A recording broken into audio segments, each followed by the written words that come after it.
నెల్లూరు జిల్లా సీతారాంపురం మండల కార్యాలయంలో జన్ధన్ కార్యక్రమం సంబంధించి అంబేద్కర్కు పూలమాల వేసి నివాళులర్పిస్తున్న తహసీల్దార్ సుధాకర్.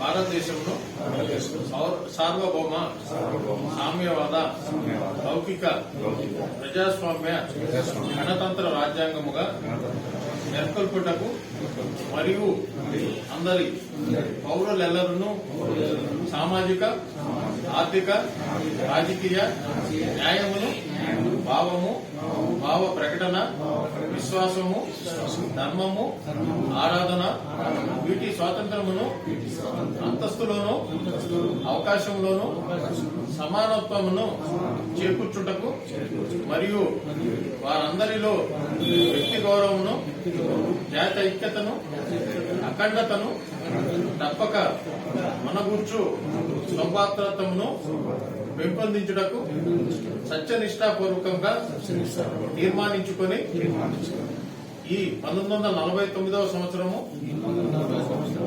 నవంబరు 26వ దినమున మా సంవిధాన సభ యందు ఇందు మూలముగా ఈ సంవిధానమును అంగీకరించి అధిశాసనము చేసి మాకు మేము ఇచ్చుకున్న వారమైతే. అందరికీ నమస్కారము. జన్ భాగీదార కార్యక్రమం కింద మనము ఈ రోజున రాజ్యాంగ నిర్మాత డాక్టర్ బాబాసాహెబ్ అంబేద్కర్ గారిని స్మరించుకుంటున్నాము. ఇదే విధంగా మన రాష్ట్ర ప్రభుత్వం ప్రతిష్టాత్మక 125 అడుగుల అంబేద్కర్ విగ్రహాన్ని 19వ తారీఖున విజయవాడలో ఆవిష్కరిస్తున్నారు. దానికి గాను ఈ జన్ భాగీదార అనే కార్యక్రమాన్ని రూపొందించారు. ఈ రోజు నుంచి 19వ తారీఖు వరకు ఈ కార్యక్రమాలన్నీ కూడా వివిధ కార్యాలయాల్లోనూ తర్వాతనైనా ప్రముఖంగా ఉన్న కూడల ప్రదేశంలో కూడా జరుగుతాయి. కాబట్టి మనకి రాజ్యాంగాన్ని ప్రసాదించిన ఆ మహానుభావుని స్మరించుకుంటూ ఈ 125 అడుగుల అంబేద్కర్ గారి విగ్రహాన్ని ఆవిష్కరించే వరకు ఈ 8వ తారీఖు నుంచి 19వ తారీఖు వరకు వివిధ కార్యక్రమాలను ప్రభుత్వం రూపొందించింది.